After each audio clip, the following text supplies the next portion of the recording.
ചെമ്മണ്ണൂരിനെതിരെ പരാതിയുമായി നടി ഹണി റോസ് നിരന്തരം സമൂഹ മാധ്യമങ്ങളിലൂടെ തന്റെ സ്ത്രീത്വത്തെ അപമാനിക്കുന്നുവെന്ന് ആരോപിച്ചുകൊണ്ടാണ് എറണാകുളം സെൻട്രൽ സ്റ്റേഷനിൽ നടി പരാതി നൽകിയത്. നടിയുടെ ഫേസ്ബുക്ക് പേജിൽ ബോബി ചെമ്മണ്ണൂരിന്റെ പേര് പരാമർശിച്ചാണ് കുറിപ്പ് പങ്കുവച്ചിരിക്കുന്നത്.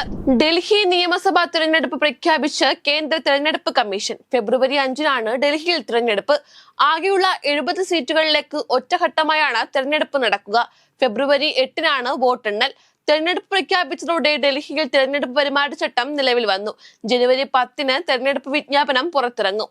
നാമനിർദ്ദേശ പത്രിക സമർപ്പിക്കാനുള്ള അവസാന തീയതി ജനുവരി 17-ആണ്. കണ്ണപുരത്തെ ഡിവൈഎഫ്ഐ പ്രവർത്തകൻ റിജിത്ത് വധക്കേസിലെ പ്രതികൾക്ക് ജീവപര്യന്തം തടവ് ശിക്ഷ. കുറ്റക്കാരാണെന്ന് കോടതി വിധിച്ച 9 RSS പ്രവർത്തകർക്കും ജീവപര്യന്തം വിധിച്ചു. പ്രതികൾക്ക് 1 ലക്ഷം രൂപ വീതം പിഴയും ഒടുക്കണം. 19 വർഷം മുമ്പ് നടന്ന കൊലപാതകത്തിൽ 10 പ്രതികളായിരുന്നു ഉണ്ടായിരുന്നത്. ഇതിൽ ഒരാൾ വിചാരണ വേളയിൽ മരണപ്പെട്ടു. ഇയാൾ ഉൾപ്പെടെ 10 പ്രതികളെയാണ് കോടതി കുറ്റക്കാരാണെന്ന് കണ്ടെത്തിയത്. Wayanad DCC treasurer NM Vijayan എഴുതിയ ആത്മഹത്യാ കുറിപ്പുകൾ പുറത്ത്. കുടുംബത്തിനും KPCC അധ്യക്ഷനുമായി എഴുതിയ കത്തുകളാണ് പുറത്തു വന്നത്. 4 മരണക്കുറിപ്പുകളാണ് NM വിജയൻ തയ്യാറാക്കിയത്. KPCC പ്രസിഡന്റിനും മൂത്ത മകനും പ്രത്യേകം കത്തുകളുണ്ട്.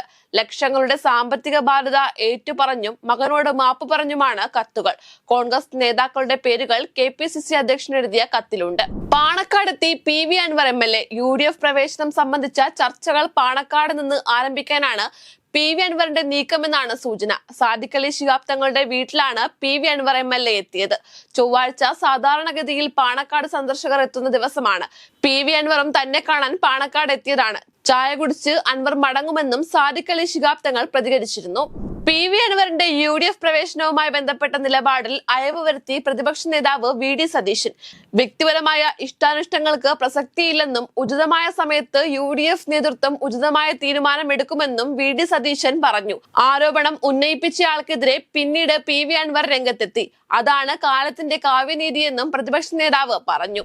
അമ്മു സജീവിന്റെ മരണത്തിൽ കോളേജ് പ്രിൻസിപ്പലിനും വൈസ് പ്രിൻസിപ്പലിനും സസ്പെൻഷൻ. പ്രിൻസിപ്പൽ N അബ്ദുൽ സലാമിനെയും സൈക്കാട്രി അധ്യാപകൻ സജിയെയുമാണ് സസ്പെൻഡ് ചെയ്തത്.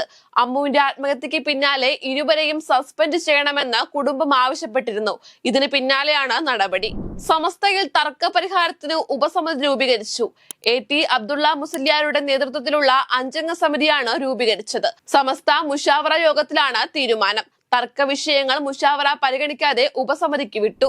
കലൂർ സ്റ്റേഡിയത്തിൽ തൃക്കാക്കര MLA ഉമാ തോമസ് വീണു പരിക്കേറ്റ സംഭവത്തിൽ ഓസ്കാർ ഇന്റർനാഷണൽ ഇവന്റ്സ് ഉടമ PS ജനീഷ് കുമാർ പോലീസ് കസ്റ്റഡിയിൽ. തൃശൂരിൽ നിന്നാണ് ഇയാളെ പിടികൂടിയത്. മെഡിക്കൽ പരിശോധനയ്ക്ക് ശേഷം പോലീസ് ഇയാളുടെ അറസ്റ്റ് രേഖപ്പെടുത്തിയേക്കും.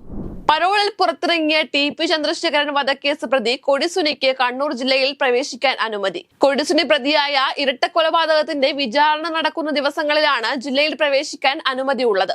ഈ മാസം 22-നാണ് കേസിന്റെ വിചാരണ ആരംഭിക്കുന്നത്. ഇഞ്ചോടിഞ്ച് പോരാട്ടം നടന്നുകൊണ്ടിരിക്കുന്ന സംസ്ഥാന സ്കൂൾ കലോത്സവത്തിന് നാളെ തിരശീല വീഴും. പോയിന്റ് പട്ടികയിൽ നിന്നും മാറാതെ നിലവിലെ ചാമ്പ്യന്മാരായ കണ്ണൂർ 1-ാം സ്ഥാനം തുടരുകയാണ്. മത്സരങ്ങളെല്ലാം സമയക്രമം പാലിച്ചാണ് പുരോഗമിക്കുന്നത്. നാളെ വൈകിട്ട് സമാപന സമ്മേളനം പ്രതിപക്ഷ നേതാവ് ഉദ്ഘാടനം ചെയ്യും. നടൻ ടൊവിനോ തോമസ് ആകും ചടങ്ങിലെ മുഖ്യാതിഥി. നേപ്പാളിനെ പിടിച്ചുകുലുക്കിയ ഭൂചലനത്തിൽ മരണം 95-ആയി. മരണസംഖ്യ ഇനിയും ഉയർന്നേക്കാമെന്നാണ് ചൈനീസ് മാധ്യമങ്ങൾ റിപ്പോർട്ട് ചെയ്യുന്നത്. 1 മണിക്കൂറിനിടെ 6 തുടർ ചലനങ്ങളാണ് റിപ്പോർട്ട് ചെയ്തത്. നേപ്പാൾ ടിബറ്റ് അതിർത്തിയിൽ 7.1 തീവ്രതയുള്ള ഭൂചലനമാണ് റിക്ടർ സ്കെയിലിൽ രേഖപ്പെടുത്തിയത്. നിരവധി കെട്ടിടങ്ങൾ തകർന്നു. കെട്ടിടങ്ങൾക്കിടയിൽ കുടുങ്ങിക്കിടക്കുന്നവരെ രക്ഷപ്പെടുത്താനുള്ള ശ്രമങ്ങളും പുരോഗമിക്കുന്നു.